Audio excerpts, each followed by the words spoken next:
Akrabalarda başlık parası var ve yakın zamanlarda 1 milyon başlıkla bir akrabamız evlendi. Bunun İslamiyet'te bir geçerliliği var mıdır, yok mudur?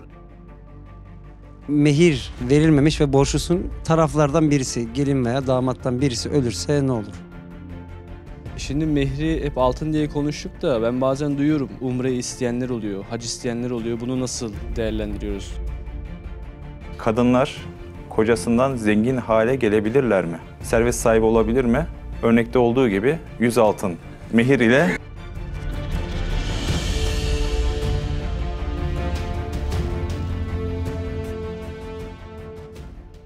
evlenecek olanlar, evlenmek üzere plan yapanların o evlilik vakti yaklaşana kadar en çok belki merak ettiği şey nedir bu mehir?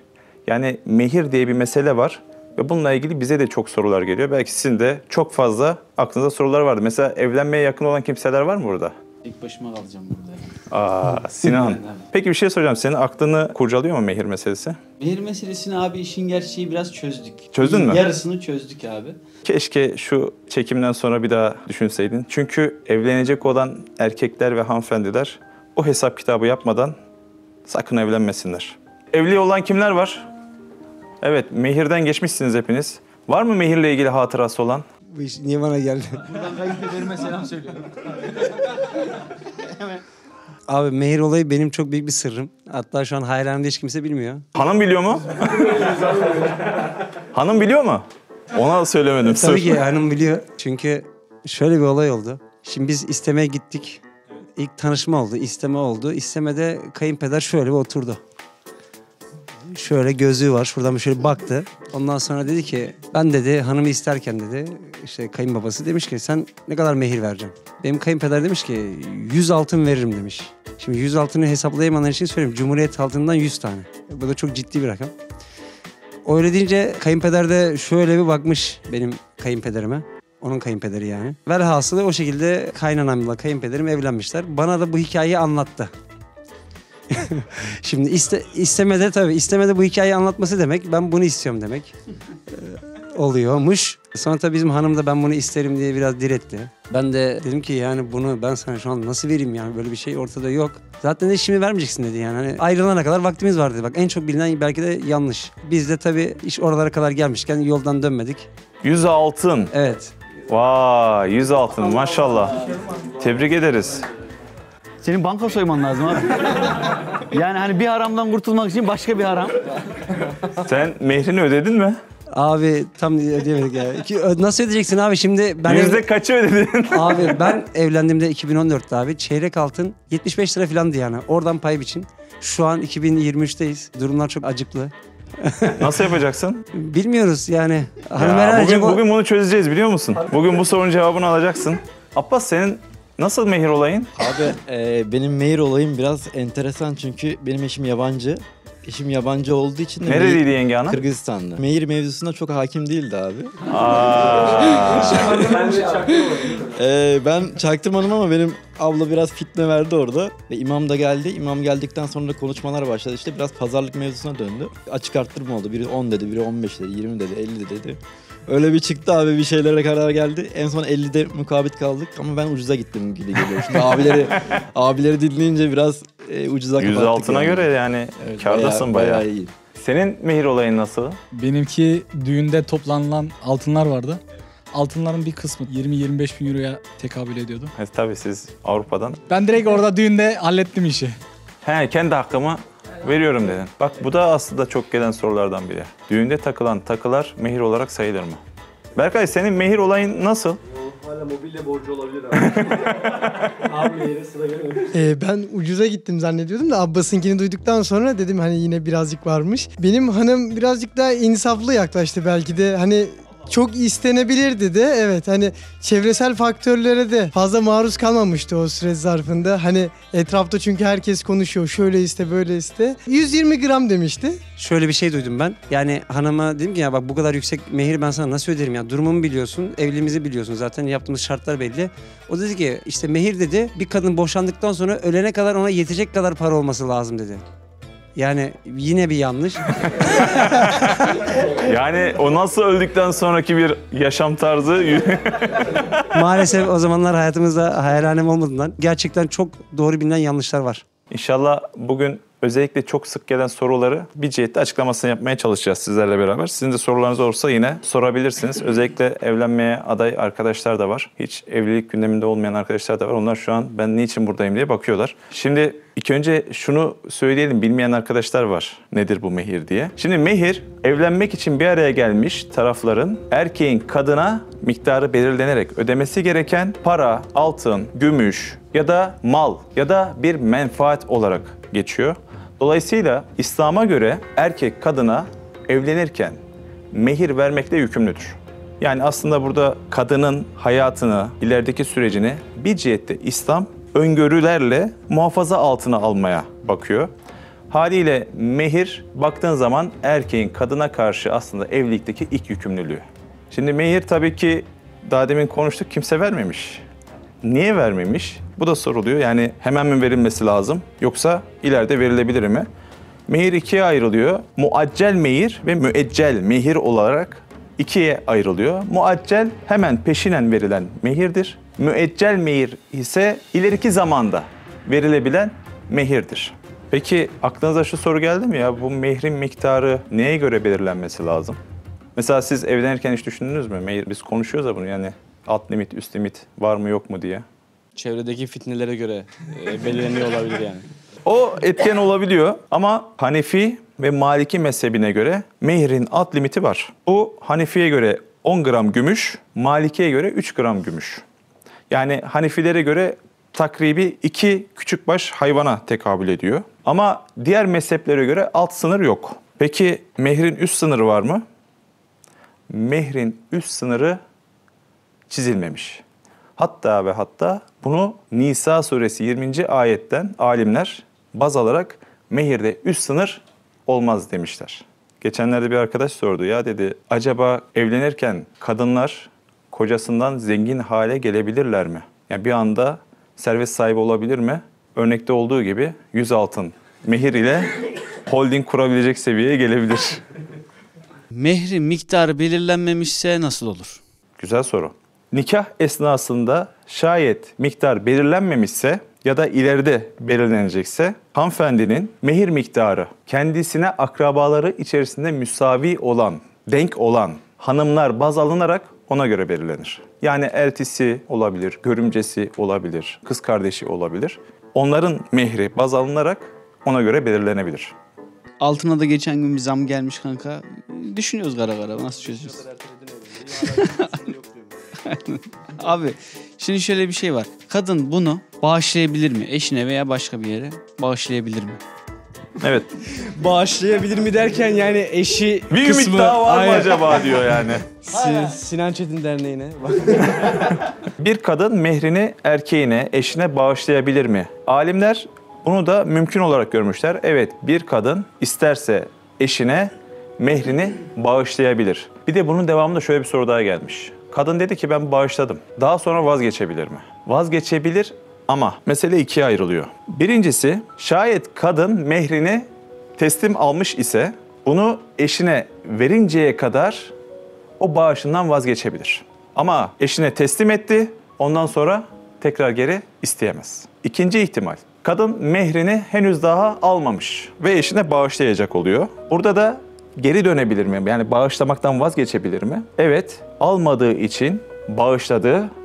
Daha sonra ben bundan vazgeçtim deyip tekrar mehrini isteyebilir. Ama alimler şunu da ifade etmişler. Demişler ki, karı koca arasındaki bu mehrin bağışlanmasına cevaz verirken karı koca arasındaki o bağın birbirine karşı hürmetin, sevginin kuvvetlenmesine vesile olur bu. Bu şekilde yorumlamışlar. Dolayısıyla bağışlanan mehrin geri çekilmesini ise tam aksine olarak bu aradaki bağa, ilişkiye zarar verebileceğini söylemişler ve bunu da çok tasvip etmemişler. Arka tarafa verebilir miyiz? Hocam mehrin zekatı olur mu? Yani zekat verme şartlarını sağlıyorsa zekatı çıkar. akrabalarda başlık parası var. Ve yakın zamanlarda 1 milyon başlıkla bir akrabamız evlendi. Yüz Evet. altında bir şey değil ha. 1 milyon. Evet, yani bunun İslamiyet'te bir geçerliliği var mıdır yok mudur? Hatta mehir ile başlık parası aynı şey mi diye de sorular geliyor. Mehir ile başlık parası aynı şey değil. Bir kere başta onu söyleyelim. Başlık parası alimler tarafından İslam'a göre haram olarak görülüyor. Çünkü tabiri caizse alimler bunu erkek tarafından bir rüşvet alma kıstası altında ya da rüşvet alma sınıfı altında kabul ettiklerinden ve rüşvet de dinen haram kabul gördüğünden başlık parası haram olarak görülüyor. Yani mehirle alakası yok. Mehir ise vacip olarak geçiyor. Yani mehir Kur'an ayetleriyle sabit kılınmış ve hükmü vacip. Hocam benim bir sorum olacak. Evet, buyurun. Merhaba. Severek izliyoruz. Annemle birlikte programınızı takip ediyoruz sürekli. Ablamıza selamlar. Aleykümselam. Şimdi mehri hep altın diye konuştuk da ben bazen duyuyorum. Umre isteyenler oluyor, hac isteyenler oluyor. Bunu nasıl değerlendiriyoruz? Şimdi mehir para olabilir, altın olabilir, gümüş olabilir, mal olabilir ya da menfaat da olabilir. Bir hanımefendi evlenirken beyefendiden hac ya da umreyi mehir olarak talep edebilir. Bununla ilgili benim de bir hatıram var. Şimdi biz yani nikahın kıyılacağı anda tabii şahitler var. İmam Efendi geldi. Daha sonra İmam Efendi işte gerekli duaları falan okudu böyle. Laf döndü dolaştı geldi. İmam Efendi dedi ki evet dedi şimdi dedi en son şeyi halledeceğiz dedi. Ondan sonra nikah kıyacağız. Mehir diye bir mesele var. Mehrin hükmünü anlattı. Ne olması gerektiğini anlattı. Daha sonra işte bizim hanıma dedi ki şimdi kızım dedi sen dedi mehir olarak ne talep ediyorsun dedi. Bizim hanım da böyle kafa kaldırmıyor. Yani dedi bilemedim dedi yani ne istenir dedi. İmam Efendi başladı. Vallahi kızım dedi 20 gram olur, 50 gram olur, 100 gram olur, 200 gram olur. İmam Efendi takmış 200 gram isteye. Oraya biraz vurgu yaptı ya. Bizim hanım da diyor ki ya çok değil mi ya filan falan dedi. Ben çıtım çıkmıyor. Yani kayınbaba var, şahitler var filan. Ben bekliyorum. Olay şuna döndü. Bizim hanım İmam Efendi ile pazarlık ediyor. Diyor ki çok değil mi biraz azaltsak şöyle böyle filan. Kızım diyor ileriyi düşün şu olur bu olur filan falan. Ondan sonra en son bizim hanım mehir olarak umre istedi. Biz de yok daha gidemedik. Benim de mehrim bekliyor. Daha henüz nasip olmadı. İnşallah yakın zaman Allah ne zaman nasip ederse o mehrimizi inşallah öderiz. Ölmeden öderiz. Ölürsek ne olur? Onu da konuşuruz. Evet hocam tam ölüm dediğiniz benim de aklıma geldi. Şimdi mehir verilmemiş ve borçlusun taraflardan birisi gelin veya damattan birisi ölürse ne olur? Üf. Soru çok güzel. Çünkü abi arkadaş önümüzdeki 500 yıl boyunca ödemeyi düşünüyor. O yüzden ya diyor ölüm kalım olabilir. Evet, senin işi zor biraz. Ben onu söyleyeyim başta. Taraflardan biri vefat ederse. Birincisi, diyelim ki hanımefendi vefat etti. Hanımefendinin mirasçıları var mı? Var. Bu mirasçılarından biri de hala yaşamakta olan beyefendi mi? Evet. Dolayısıyla beyefendi o mirastan kendisine düşecek olan payı ödeyeceği mehirden düşer, mehri öder, o mehir mirasçılar arasında dağıtılır. Velev ki yine mehir hanımefendiye ödenmedi. Bu sefer beyefendi vefat etti. O zaman mesele şuna dönüyor. Beyefendiden kalan miras ilk önce mehir çıkılır. Mehir hanımefendiye teslim edilir. Mehir çıktıktan sonra kalan ne varsa ki bir şey kalmayacak. Görünen o. Mehir çıktıktan sonra kalan da mirasçılara arasında pay edilir. Şimdi benim merak ettiğim soru şu, biraz da tabii çağımızın belki de günümüzün problemlerinden biri olan eşler evleniyor, hatta boşanma hızı diye bir hız var. İşte ben bir günde boşandım, ben 5 dakikada boşandım, ben evlendiğim anda boşandım gibi. Şu anda mahkemelerin çoğunda en fazla işgal eden davalar boşanma davaları. 2 kişi evlendikten sonra karı koca olmadan boşanırlarsa mehir durumu ne olur? Güzel bir soru, önemli bir soru. Şimdi şayet taraflar evlendi ama halvet olmadı, karı koca olmadı, boşanma durumu oldu. Burada yine mesele ikiye ayrılıyor. Eğer ki boşanmayı isteyen, boşanan taraf hanımefendi ise mehir hakkı otomatikman düşüyor. Eğer ki boşanan taraf erkek ise orada mesele ikiye ayrılıyor. Eğer mehir belirlenmişse belirlenmiş mehrin yarısını. Eğer belirlenmemiş ise bu sefer erkek tarafı hanımefendinin kendini idare edebileceği ya da belli bir süre kendini geçindirebileceği bir miktarı ya da bir malı oraya vermekle, karşı tarafa vermek ile yükümlüdür. Peki abi burada erkek ve kadının eşitliği şey olmuş olmuyor mu yani? Bir sorun çıkmıyor mu? Yani şöyle aslında fıtraten eşit değil. Yani kadın ayrı bir fıtrat, erkek ayrı bir fıtrat. Dolayısıyla İslam tam bu noktada aslında buna göre hüküm veriyor. Kadını muhafaza altına alıyor. Sözüm ona çok defa derler ya hani İslam'da kadına değer verilmiyor gibi ifadeler çok kullanılıyor. Halbuki şu mehir meselesinin en başından şu geldiğimiz noktaya kadar birçok soruda anlıyoruz ki İslam dini kadını her adımda muhafaza altına almaya çalışıyor. Mesela bir baba daha çok erkek evladını mı muhafaza altına tutmaya çalışıyor yoksa kız evladını mı? Korunmaya ihtiyaç halinde görür. Ona şefkati daha fazladır. Dolayısıyla hani bu tür yaftalamalarda bulunan insanların kulakları çınlasın. Hayır, İslam burada olduğu gibi miras vesaire gibi şeylerde de kadının hakkını ciddi şekilde muhafaza ediyor. Bizlere gelen birçok soru gibi sizlerden de soru geldi. Birçoğuna da cevap vermeye çalıştık. İnşallah başka bir konu başlığı altında yine bir araya geliriz. Yine onu konuşuruz, beraber istişare ederiz. Ben çok keyif aldım. Allah razı olsun. İnşallah bu videoda birçok insana güzel şeylere vesile olur. Bilhassa mehrini ödemeyenlerin mehrini ödemesine belki vesile olur. Bu mehirden kaçamıyoruz mu?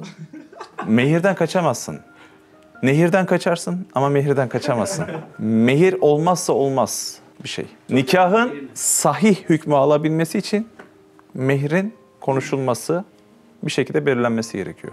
Abi evlenmekten vazgeçeceğim dedim de mehirden kaçmak için. Doğru. Mehirden kaçmak istiyorsan evlenmekten vazgeçeceksin.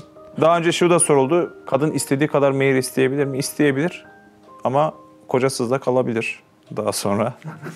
O da bir ihtimal. Her iki tarafa da bakıyor yani. Erkeğe de bakıyor, kadına da bakıyor. Allah hepinizden razı olsun. Selametle. Gezegenler bile bir aradayken, tek olduğunu düşünüyorsan koskoca evrende, bu kanal tam sana göre.